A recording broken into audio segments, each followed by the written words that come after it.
Olá, seja bem-vinda, seja bem-vindo ao Pod Contas, podcast da Escola Paulista de Contas Públicas, a EPCP, vinculada ao Tribunal de Contas do Estado de São Paulo.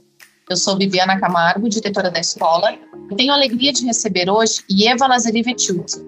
Ela que é assessora do PNUD Brasil, Programa das Nações Unidas para o Desenvolvimento, responsável pela implementação da Estratégia de Cooperação Descentralizada do PNUD em nosso país.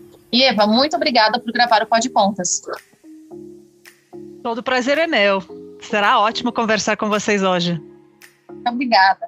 Passo a palavra agora para o Leandro Daloli. Ele é o coordenador do Observatório do Futuro e, pela pertinência da temática, ele vai acompanhar hoje a conversa com a Ieva. Boa tarde, Leandro. Tudo bem? Tudo jóia. Boa tarde, Bibiana. Boa tarde, Eva.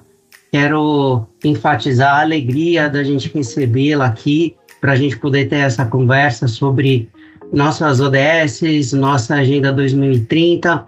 E para começar a nossa conversa, gostaria que você explicasse aí para o pessoal que nos ouve o que é o Programa das Nações Unidas para o Desenvolvimento.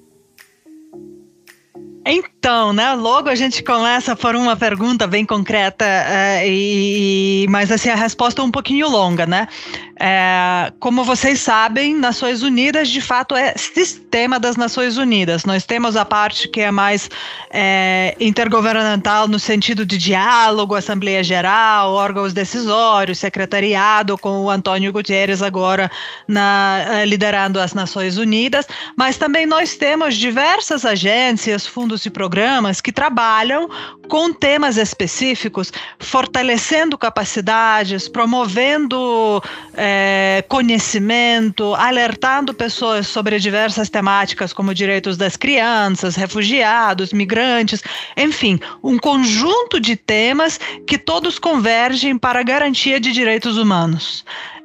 Então, o PNUD, Programa das Nações Unidas para o Desenvolvimento, é uma das agências, programa, que trabalha em 170 países com fortalecimento de capacidade de gestão, de participação social, formulação de políticas para, no final das contas, garantir desenvolvimento humano, desenvolvimento sustentável e garantias de direitos humanos também. Então, a nossa grande bandeira azul é de todo mundo, paz e direitos humanos, mas cada uma das agências trabalha de sua forma e nós trabalhamos especificamente no fortalecimento de capacidades de gestão, proposição, política pública, projeto, alinhado a estes conceitos. É muito interessante, porque daí a gente começa a trazer assim de uma maneira mais concreta a Organização das Nações Unidas para o dia a dia das pessoas, para o dia a dia dos países. E quando você comentou sobre gestão, eu fico pensando como é importante essa conversa, essa interface com o poder público, para a gente tirar do papel esse leque, essa grande gama de projetos que o PNUD tem desenvolvido, acho que há 50 anos, e trazendo aí uns resultados bem bacanas. Sobre isso, será que você poderia dar exemplos de alguns projetos desenvolvidos pelo PNUD? E caso tenha algum específico aqui no estado de São Paulo, seria interessante citar para a gente também. Olha, nós temos múltiplos projetos, A gente, como o PNUD falei, trabalha com a questão de gestão, ou seja, nós não temos foco temático, que nem, por exemplo, o Unesco tem educação, esportes, ou então FAO tem agricultura. Nós trabalhamos com todas as temáticas, mas de forma transversal a questão de gestão. Então, a gente tem projetos em múltiplas áreas e múltiplas temáticas, Nosso foco, se agrupar assim, seria governança, que aí muito dialoga também com o que o TCE faz, Tanto transparência, anticorrupção, as capacidades de gestão, Gestão estratégica também. Então, assim, tem todo um portfólio nesse sentido, mas também portfólio que liga as questões de justiça, Então, nós temos vários projetos, como, por exemplo, Justiça 4.0, iniciativas com CNJ, enfim, com outros órgãos de justiça que focam novamente nas questões de gestão mais ágil, que poderia garantir maior observação de direitos humanos, por exemplo, para pessoas detentas, suas famílias, né?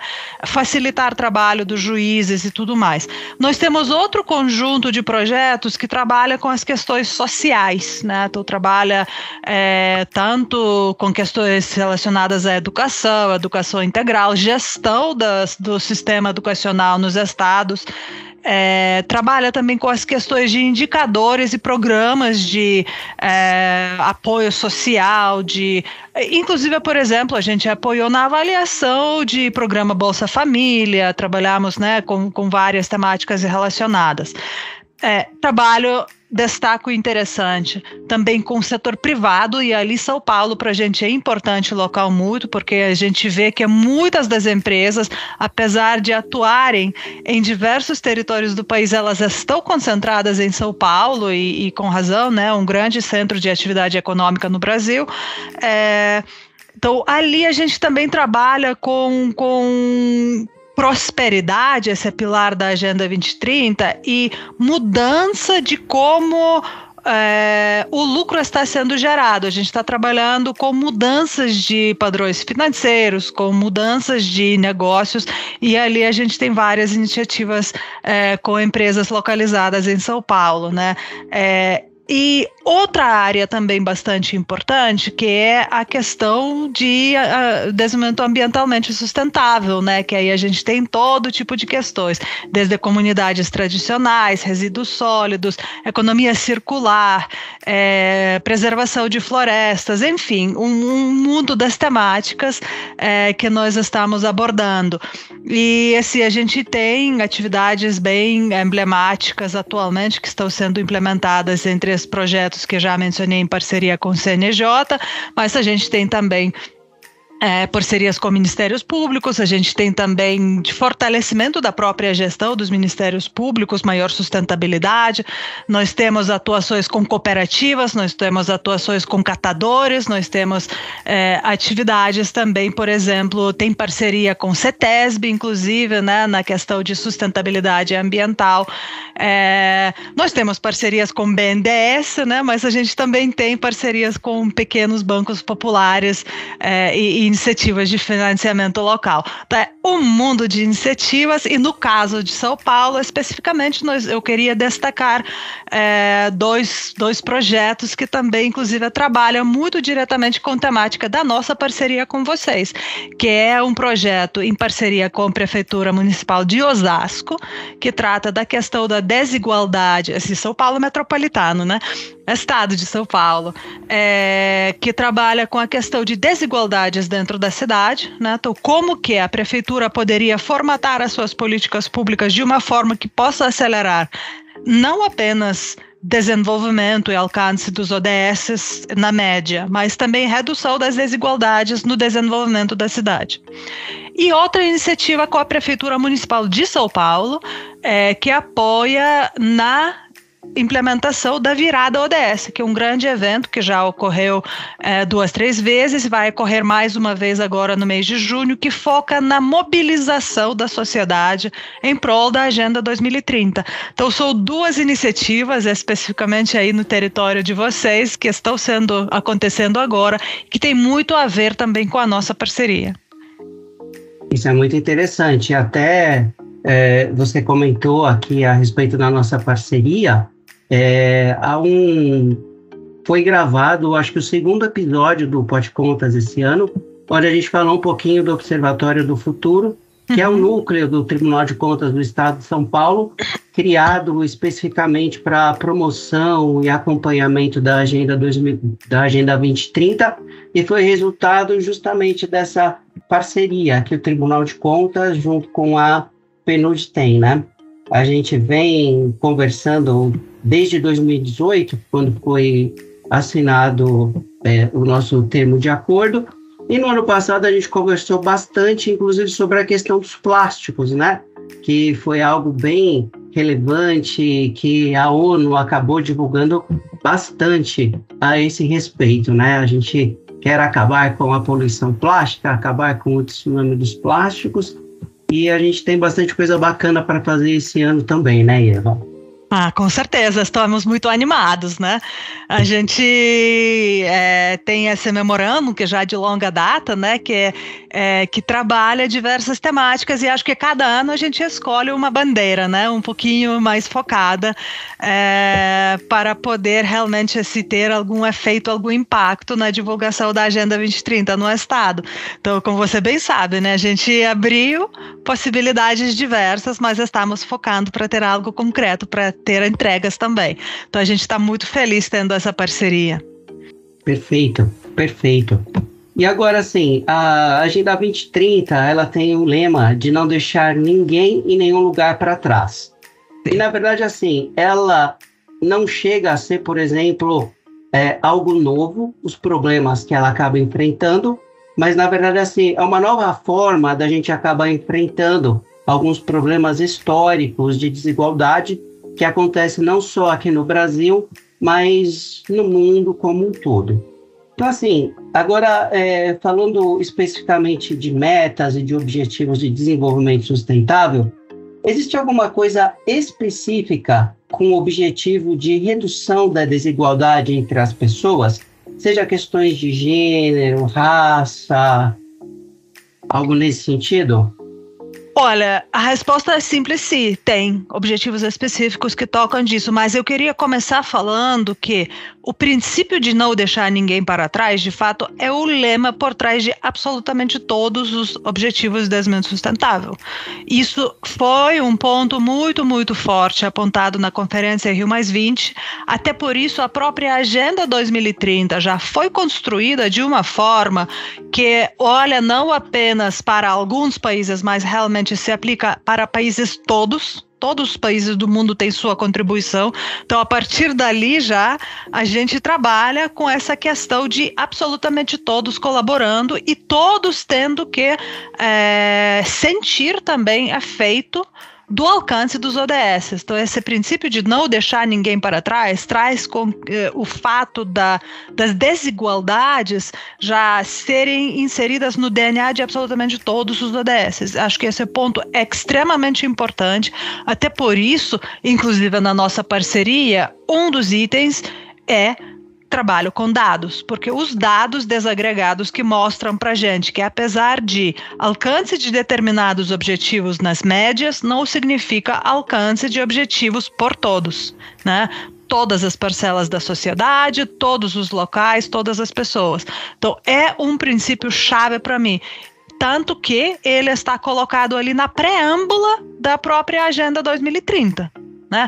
A gente sabe que tem todo um texto que fala dos princípios de participação, da soberania, de não deixar ninguém para trás e de começar por aqueles que estão mais distantes das metas dos ODS. Então, isso está ali no preâmbulo. Agora, depois nós temos o anexo, digamos assim, que tem os objetivos, metas e indicadores de monitoramento para verificar se todos aqueles compromissos realmente estão acontecendo. E ali no marco de monitoramento, que são os 17 ODS, nós temos sim ODS 10, né, que especificamente trata das questões de desigualdades, né, então fala da renda, fala da inclusão, fala de emprego, fala de outros aspectos de desigualdades, mas a gente também tem o ODS 5, né, que trata das questões de gênero, igualdade de gênero, mas eu quero destacar também que o ODS 16 também tem a ver, né, porque ali a gente está falando, por exemplo, se olhar no 16.3, nós falamos de acesso igual a todos à justiça, por exemplo. Também é a questão de desigualdades. Então, novamente, eu assim meio que volto para o início da minha resposta a você. A gente está observando a questão das desigualdades, a necessidade de garantir direitos humanos para absolutamente todos, em todos os ODS. E é importante mencionar isso, porque se a gente até olhando para esses ODS específicos, ODS 5 e ODS 10, que de uma forma mais explicitamente trata da questão de desigualdades, né? Se a gente olhar a cada meta, a gente vai enxergar múltiplas conexões com outros ODS também. Por exemplo, meta 10.1, que fala mais especificamente até 2030, progressivamente alcançar e sustentar uma renda, o crescimento de renda para 40% das pessoas que ganham menos, né, está conectado com 36 outras metas ODS. Começando pela ODS 1, pobreza, 2, alimentação, 3, saúde, e por aí vai. Então, assim, 36 conexões, não é pouco não, né? Então, ali a gente também tem que perceber que a questão das desigualdades não é tão simples como a gente às vezes pensa, né? Ter ela transversal significa que em todas as temáticas a gente precisa refletir quem que está ficando para trás.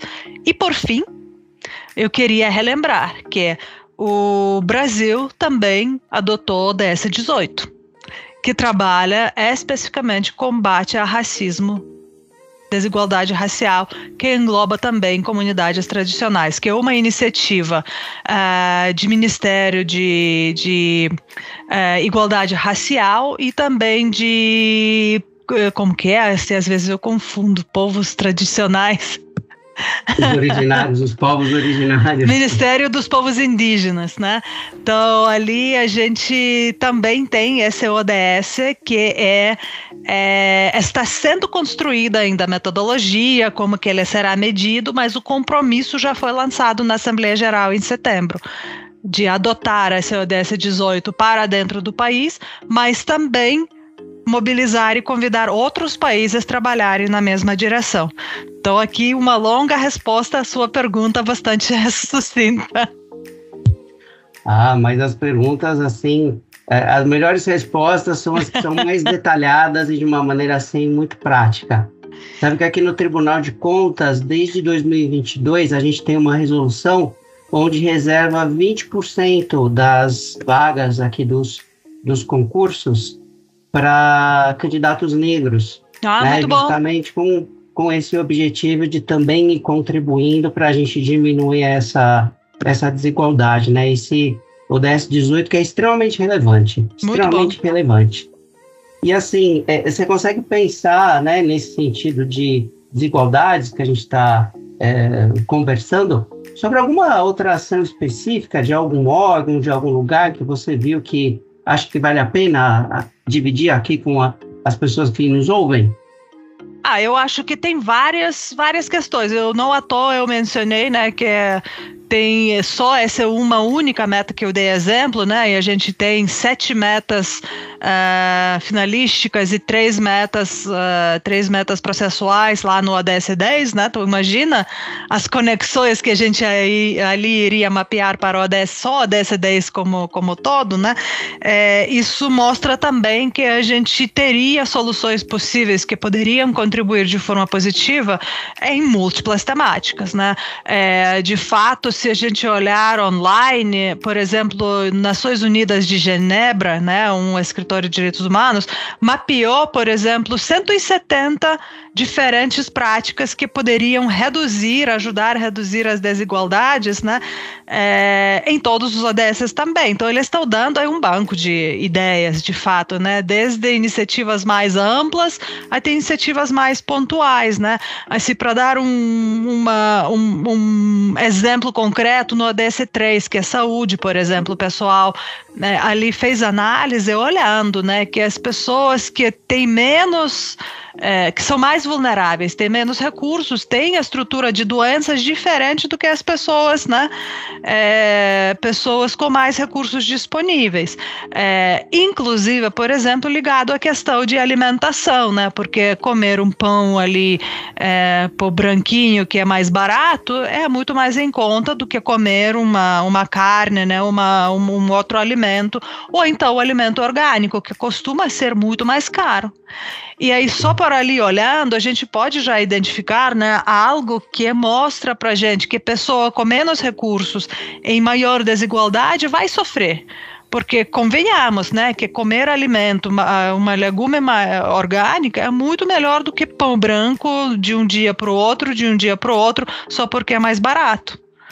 Né? Então, assim, aí a gente se esbarra nas questões de diabetes, outras questões que acabam sendo resultado de falta de recursos, resultado de uma desigualdade. Então, ali a gente já identifica as possibilidades de trabalho, tanto com a educação alimentar, quanto acesso aos alimentos saudáveis, quanto já do outro lado da cadeia, de repente, trabalhar a questão de disponibilidade de produtos orgânicos mais baratos. Né? E aqui eu quero falar que as melhores soluções são aquelas soluções que têm impacto mais profundo, são aquelas soluções que pensam os dois lados, que pensam não só oferta como demanda. Você mencionou, nós temos cota de 20%. Muito legal solução. Mas seria mais legal ainda se ela viesse já junto também com trabalho com geração de pessoas que participam desses concursos, para pessoas negras participarem mais nos concursos, terem maior acesso às possibilidades de ensino, de preparo, para também, então, ter maior competitividade. Então, trabalhar dos dois lados, né, sempre faz maior efeito. E aqui no Brasil, eu queria dar um exemplo de um projeto lindíssimo que nós temos na Bahia. Estamos apoiando o governo do estado e o maestro Ricardo ali, né, do Instituto de Desenvolvimento, vou confirmar o nome depois, IDSM, né, eu sei a sigla, que é Neogibá, que é um projeto, não sei se vocês já ouviram, mas um projeto musical que trabalha com crianças e jovens das comunidades vulneráveis, maioria deles são negros ou pardos, né? E inclusão deles na atividade musical. Então, se essas crianças e jovens têm acesso ao ensino musical, aos instrumentos, aos professores, a um espaço lindíssimo com acústica excelente, onde eles podem aprender, onde eles podem também expor os seus shows, participar nas orquestras, participar de uma outra forma, né? Então, eu acho que é um outro exemplo onde a gente está trabalhando com inclusão, com redução das desigualdades por um meio não tradicional, porque normalmente a gente pensa, desigualdades, eu vou dar mais renda, vou dar emprego, vou prestar aqui serviço social. E aqui, por meio da música, nós estamos trabalhando para, então, reduzir essas desigualdades. E assim, como eu falei, pode ser mapeados vários espaços, esporte, escola, saúde, alimentação, trabalho, enfim, a gente passa por tudo, inclusive ambiente urbano. Perfeito. Realmente a gente precisa abrir nossa cabeça e realmente perceber que é uma complexidade tão grande essas questões, né, para serem resolvidas, e a gente precisa deixar de lado muitas vezes soluções tradicionais, pensar de uma maneira mais abrangente para a gente acabar tendo melhores resultados. E por falar assim em resultado, quando a gente fala de Objetivo de Desenvolvimento Sustentável e Agenda 2030, é justamente porque o prazo, né, para conseguir esses objetivos termina em 31 de dezembro de 2030. A gente já passou da metade desse prazo, tiveram algumas conquistas, a gente ainda tem um caminho a percorrer, e já para a gente ir finalizando aqui a nossa conversa, que recado que você gostaria de deixar para os agentes públicos que estão nos ouvindo, também para o setor privado, para a sociedade civil, para que, de fato, a Agenda 2030 seja cumprido até esse prazo de 31 de dezembro de 2030? Primeiramente, eu acho a questão de não postergar. Né? Se a gente não precisa, a gente precisa pensar sobre o que a gente vai fazer, mas isso não significa que a gente não pode começar a fazer. Então, assim, acho que não dá para postergar, tem que realmente agir agora e agir de uma forma que realmente, assim, absorve essa questão de quem que está ficando para trás, seja de parcela da sociedade, seja de um território, e entender as razões por que está ficando para trás, entender por que não está avançando o processo de desenvolvimento em determinados locais ou determinados grupos da população. Então, eu acho que esse é o primeiro ponto, e conecta também, né, um pouco a nossa conversa hoje. Outro ponto, eu acho que a gente precisa trabalhar mais, os próprios lideranças políticas, gestores públicos, né? Nós também que apoiamos eles, né? Nós precisamos, com urgência, começar a trabalhar com ações concretas. Às vezes você encontra empresa, prefeitura, ONG, que ali declara: eu trabalho Agenda 2030. Mas não para pensar se realmente está trabalhando ou só está comunicando. Né? A gente tem essa frase de rainbow washing, né? Que as pessoas de fato apenas declaram, mas no fundo não estão, né? Não estão contribuindo com a agenda. E tem que lembrar, né, que a agenda ela já foi construída de uma forma proposital para ser integrada e indivisível. Isso significa que se, por exemplo, eu não posso distribuir alimentos ali nas caixinhas de plástico sem me preocupar com a questão de recicláveis, lixo e tudo mais, se já falar eu estou trabalhando para contribuir com a Agenda 2030. Óbvio, distribuir marmitas para pessoas carentes é super positivo, mas a questão é se realmente você está trabalhando de forma integrada, sustentável. Então, se elaborar uma proposta, uma ação que realmente tenha sido avaliada de todos os aspectos, econômico, ambiental e social. Entendeu? Então, esse seria o meu segundo chamado. Deixar de trabalhar de forma simplista, só para poder reportar que trabalho ODS, botar lá a logomarca e ficar bonitinho, mas realmente investir em entender. Então, primeiro ponto, investir em entender quem que está ficando para trás. Segundo ponto, investir em entender e propor soluções que realmente trabalham com o espírito da Agenda 2030. E, por fim, trabalhar, colaborar, abrir as portas, porque a inovação para a Agenda 2030, a proposição dessas soluções pensadas, equilibradas, ela só vai vir de uma cocriação de várias parcelas da sociedade, da participação e da inclusão das pessoas que realmente estão ficando para trás. Porque, no final das contas, quem sente melhor a dor de exclusão, de desigualdade, de ficar para trás, é aquela pessoa que está ficando para trás. Então, eu acho que os governantes, os gestores, precisam escutar. Precisam incluir essas vozes e perceber que essas parcelas da população não estão ali só para clamar algum direito e demandar. Muitas vezes eles trazem soluções também. E a gente precisa abrir as cabeças, os corações, os ouvidos para essas proposições, para vozes realmente democráticas de quem que está ficando para trás, quem que está sofrendo subdesenvolvimento para poder entender, ofertar soluções melhores.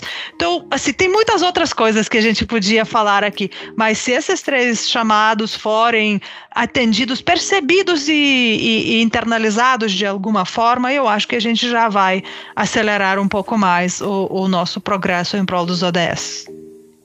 Sensacional, sensacional. Daria para a gente continuar aqui bastante tempo conversando, né? Mas a gente vai fazer isso de outras maneiras.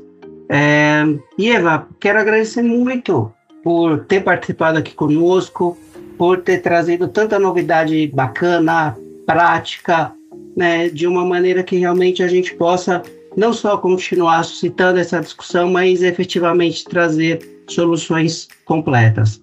Quero agradecer demais por ter separado aí uma parcela do seu tempo e estar aqui conosco, viu? Leandro, foi o meu prazer. E para você que nos acompanha, quero fazer um convite para continuar acessando as nossas redes sociais, do Tribunal de Contas, da EPCP, acompanhar aí o nosso conteúdo no YouTube. A gente tem muito conteúdo de qualidade. Um abraço para vocês e até a próxima.